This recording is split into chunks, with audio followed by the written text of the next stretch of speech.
220 milhões é o número de cabeça de gado que existe no Brasil. Basicamente, cada brasileiro pode ter dono de uma vaca, ainda vai sobrar boi para o resto do Brasil. O Brasil hoje é o segundo maior rebanho do mundo, atrás apenas da Índia, que são 307 milhões de cabeças de gado, e uma população de 1,3 bilhões. Então, per capita, o Brasil está na frente. Olá, Tony. Mas e aí, como você está? Eu estou bem, e você, como é que foi sua viagem para Belo Horizonte? Tô ótimo, foi cansativa, honestamente, o ônibus, assim, começou sem ar no meio da viagem, no meio da viagem voltou o ar muito forte, e aí eu fiquei com frio, então foi uma mistura entre calor e frio que não me ajudou a dormir em nada. Mas eu achei interessante esses dados aí em relação ao número de vacas, ainda mais na Índia. Eu sei que lá eles não matam, tem uma cultura muito grande em relação a boi, é um país majoritariamente vegetariano, mas eu realmente não achava que o número de gado era tão grande assim nesse lugar. Inclusive o gado brasileiro é baseado em grande parte no gado zebu, né, que a Índia tem um clima muito parecido com o Brasil, então o gado brasileiro inspira-se muito no gado indiano. Apesar que hoje a genética do gado brasileiro é uma das melhores do mundo, então a gente ultrapassou a genética indiana em termos de gado. Mas é muito boi, né, 220 milhões de boi é muito boi. Inclusive é uma grande parte importante da economia brasileira, né, a exportação de carne. É, então, eu ia falar isso, para exportar do jeito que a gente exporta, precisava ser muito gado mesmo, né. Mas, a gente já pode começar com os mercados globais ou quer comentar mais alguma coisa?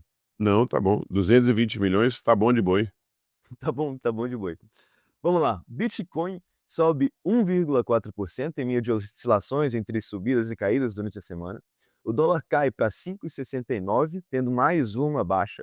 O Ibovespa sobe 2,6%, se diferenciando de mercados como os Estados Unidos e Europa, que têm caído na última semana, e o mercado chinês também sobe, a Ásia acompanhando junto.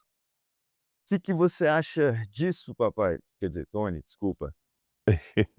De qual parte? Por onde começamos?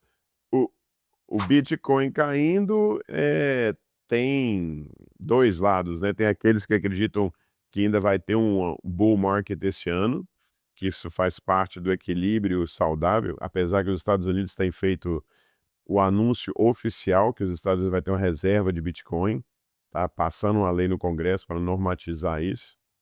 Então, os que são favoráveis falam que vai ter um grande bull run ainda esse ano. Eu, particularmente, eu acho que o Bitcoin é uma realidade mundial, não tem como mudar.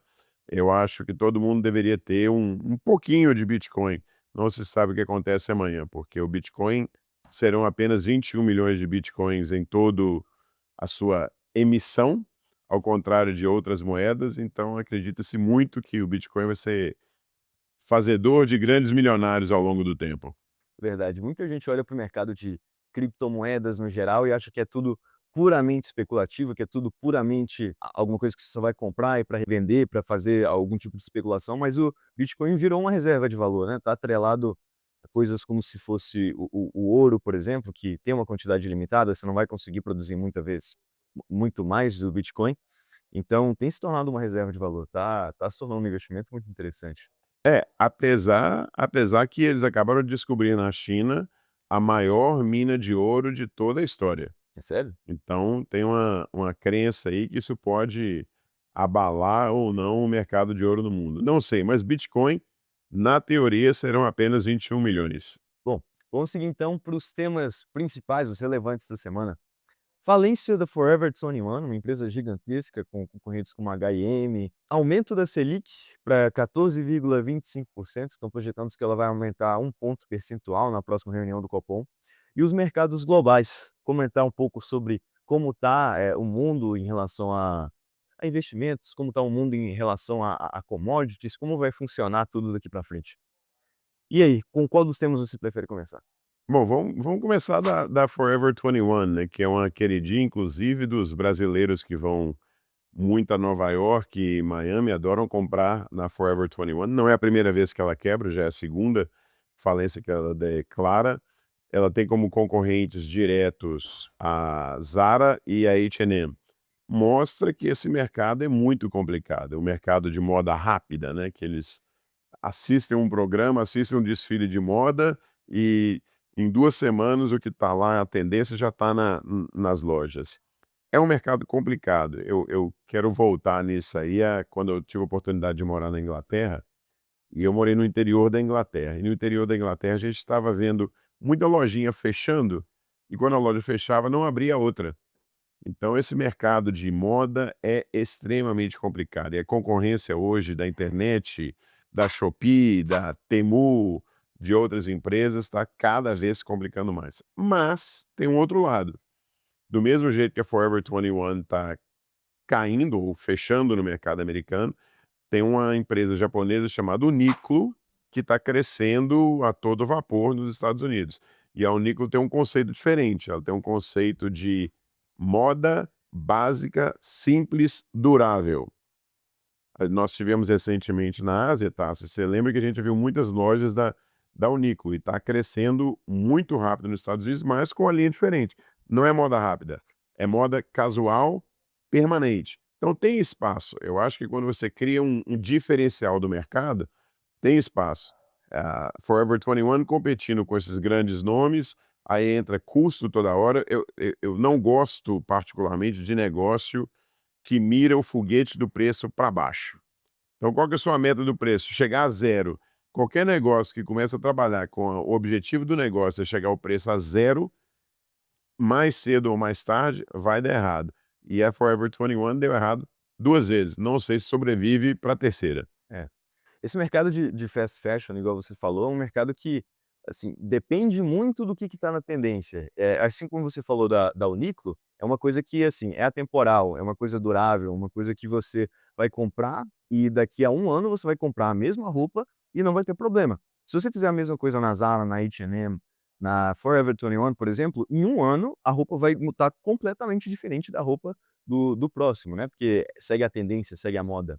E cada vez mais essa tendência de moda, de pegar alguma coisa só porque é rápido, só porque é bonito, só porque é alguma coisa do momento, tem caído.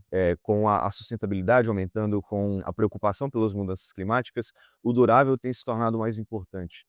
Teve até um caso em 2018, uma dessas grandes empresas do ramo da moda, ela tinha começado a perder, algumas vendas e para não conseguir pegar seus produtos e entrar na promoção, provocando, assim, uma desvalorização do luxo previsto na marca, ela queimou o estoque. E foi muito criticada pelo mercado, foi muito criticada por diversas outras empresas, e eu acho que é um exemplo prático que a gente vê dessa moda, não sustentável caindo, né.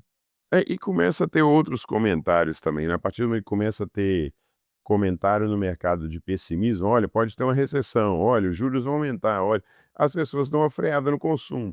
E essa moda, fast fashion, quando você assustou, você tem no seu armário 50 blusas porque mudou a coleção. Aí voltamos lá em o que que você realmente precisa, né, what do you really need? As pessoas começam a ter essa consciência. De repente eu não preciso ter 15 blusas do mesmo desenho de 38 cores diferentes. Então elas começam a entrar no básico. Eu sempre acreditei, e não só eu, no Brasil a gente escuta muito falar do Barsi, escuta falar muito de outros investidores do mundo, que investir nesses mercados de varejo, especialmente de fashion, né, de fast fashion, ou de high consumption, costuma não dar bem. Eventualmente as empresas sempre se dão mal. Mas surgem outras, né? A Primark está lá também, que é uma empresa que conseguiu sobreviver mesmo com essa onda de internet. A internet hoje é uma parte pequena do negócio dela e ela consegue vender no varejo. Então, tem gestão envolvida? Claro que tem, mas é um mercado muito, muito preocupante. Mas mesmo assim, esse exemplo que você citou da internet, por exemplo, acho que um dos grandes motivos da Forever 21 ter caído, ter falido novamente, foi por causa da mudança dos usuários pelo consumo de coisas na internet. Então a Temu, por exemplo, que você tinha citado anteriormente, a Shein, outras empresas chinesas, você consumir mais online tem se tornado cada vez mais comum. Então tem uma pesquisa que mostra até que 60% dos, compradores norte-americanos preferem fazer compras online do que física. Desde a pandemia, como a gente sabe, diminuiu o número de pessoas em shopping, diminuiu o número de pessoas em muita coisa.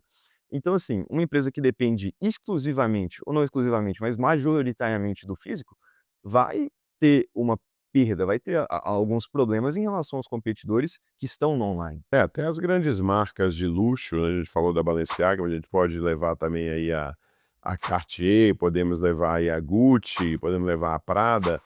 O mercado de internet é inevitável. O que as grandes marcas estão fazendo é, no lugar de colocar o produto delas para serem vendidas em plataformas, elas estão tentando criar um relacionamento direto com o consumidor.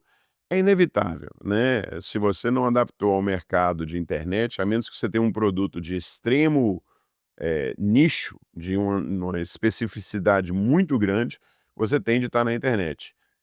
Se não tiver, você deixa de atingir o mundo. Se você tem uma loja física, você tem 100 clientes para sua camisa. Você tem uma loja digital, você tem 1 milhão de clientes para sua camisa. Mas eu acho que o próprio segmento é um segmento, esse segmento de fast fashion, para mim, ele mira ao zero. A H&M está lançando a blusa nova por 100, então a Forever 21 vai lançar por 89 e a Zara vai lançar por 68. O mesmo conceito de moda, só que quem chega no preço mais baixo. Esse conceito de preço zero não funciona.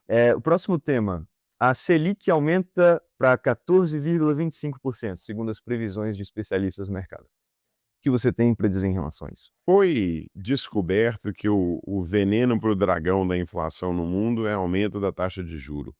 O Brasil hoje é o maior pagador de juro real no mundo. Tem um lado que o monstro da inflação é terrível, nenhuma economia aguenta sobreviver à inflação, mas tem um lado complexo, porque à medida que o dinheiro se torna caro, vou dar um exemplo, existem alguns dinheiros patrocinados pelo governo, né, subsidiados pelo governo. A taxa de subsídio é Selic mais 5%. Então, se a Selic for para 14,5%, mais 5 é 19,5%. 19,5% para fazer uma matemática bem simples, nós estamos fazendo quase 2% ao mês. Poxa, para um empresário pegar dinheiro que vai custar, dinheiro subsidiado do governo, para buscar dinheiro no mercado a 2% ao mês, num negócio que dá uma margem líquida de 4%, de 6%, se torna muito, muito, muito complexo. Eu entendo a necessidade de fazer esse movimento, mas tem de ser estudado outros fatores. Equilíbrio das contas públicas tem de ser estudado também, porque isso é importante, que o Brasil gasta mais, apesar que esse mês ele teve o superávit, mas o Brasil gasta mais do que arrecada ou está caminhando muito nisso. É um problema muito complexo. Mas vamos para o lado empresarial, que é o que vale. O que que acontece? O empresário fica com medo de pegar dinheiro emprestado no banco para aumentar a loja dele. Então ele não aumenta, todo mundo tira o pé do acelerador. Aí a economia começa a dar sinais de retrair, a economia do comércio. O Brasil vive hoje de commodity. E tem uma frase que eu costumo dizer muito, que a commodity não mineral, eu falo o boi, a soja, o trigo, isso é uma forma que a gente está vendendo, nós estamos vendendo água, porque boi precisa de muita água, soja precisa de muita água, trigo precisa de muita água, milho precisa de muita água. Então a gente está vendendo água. E vender água, o caro se torna o transporte. O Brasil hoje, mais uma vez, se torna dependente da commodity, que a gente tem de vender porque a gente é super produtor. Então, eu vejo esse aumento da Selic de uma forma triste, porque a economia, mais uma vez, o empresário, o pequeno empresário, fica com medo de investir, porque ele não sabe quanto vai custar o dinheiro dele, ou sabe que o dinheiro dele vai custar muito. O Lula até estava falando para conseguir abaixar a Selic, que está um absurdo, ela está tão cara assim, mas o negócio é que, desde a política queniana, o porquê de existe o Banco Central, porquê de existe a Selic, ela é feita para controlar a inflação. Então ela é para realmente desincentivar o consumo, não é realmente para conseguir desincentivar empréstimos, para que fique mais rentável para você ou mais atrativo para você emprestar dinheiro para o governo. E aí pegar uma taxa de juros que fica seguro, né? Seu dinheiro vai render mais na poupança, ele vai render mais parado, sem rodar na economia. E é uma coisa que é assim, funciona para conseguir conter a inflação e consegue criar um equilíbrio no mercado brasileiro geral. Então, o Banco Central não tem que ser gostado, não tem que ser algo visto como positivo, mas algo necessário. apesar de muitas vezes parecer ser ruim para as pessoas. Eu concordo. Eu concordo e entendo essa necessidade do Banco Central ser o mal necessário. E eu sei que o Banco Central é aquele que dá a dose o remédio amargo para curar a doença. Sim, mas isso permanece por um prazo longo, o próprio custo do Brasil aumenta, porque o juro que o Brasil paga se torna muito alto. Eu tenho um número aí, talvez você pode até olhar para a gente, o percentual do PIB que o Brasil está usando para pagar juros. Isso é um custo alto. Vamos frear a inflação? Vamos. Só que se isso prolonga por um período grande, o que que acontece? O empresário não investe, o empresário não aumenta a empresa, o empresário não cresce porque ninguém está comprando. E aí ele começa a trabalhar ao contrário. Opa, já que eu não estou crescendo, já que eu não estou podendo aumentar o meu negócio, o que que eu tenho de fazer? Eu tenho de cortar minha despesa. Como é que eu corto a despesa? Eu vou diminuir meu número de funcionários. Diminuir o número de funcionários, começa a gerar desemprego. Então, claro, tem grandes especialistas olhando e monitorando isso, mas é um negócio que a gente tem de ter muita atenção, porque pode virar um problema. Nós estamos falando de um juro potencial de 14,5%. Lembra que o cheque especial hoje, nós estamos falando de 110% ao ano, cartão é 150% ao ano. Nenhum outro país no mundo tem isso. O brasileiro é herói, o brasileiro é lutador, o brasileiro faz milagre Sim. para terminar o mês. É verdade. Apesar de ter todos esses negócios, quem sofre no final de qualquer jeito é a população, é o empresário pequeno, é o mais pobre e não tem muito o que fazer. Você comentou uma coisa sobre a inflação até, que eu acho curioso falar sobre, já que nosso próximo tema é de mercados globais. O Japão ficou mais ou menos 50 anos, décadas, enfim, com a inflação não, com a taxa de juros quase igual a zero. E mesmo assim, o país continua em uma deflação. Até o momento atual, né? Se eu não me engano, é uma coisa que você gostaria de comentar. Na realidade, o Japão, pela primeira vez desde 2008, o título do governo japonês está sendo negociado por 1,6%. Então parece que o Japão finalmente, depois de décadas, está conseguindo romper esse cenário de deflação. Isso é positivo, por um lado. A economia japonesa já está mostrando sinais de crescimento. Inclusive, eu gosto muito do maior investidor do mundo, que vocês devem conhecer, que é o Warren Buffett. Ele começou a investir no Japão há 2 anos atrás. E agora estão aparecendo os números, né? Então, vale a pena olhar o que está acontecendo na economia, mas é um sinal. A Ásia volta a crescer. Tudo é um ciclo, né? Acho que nós vamos até entrar no nosso próximo tema, que é a bolsa americana começa a cair, a bolsa europeia e a bolsa da Ásia, as bolsas da Ásia começam a crescer nesse ano. Por que que isso está acontecendo? Vamos lá. Primeiro, essa incerteza, essa confusão americana.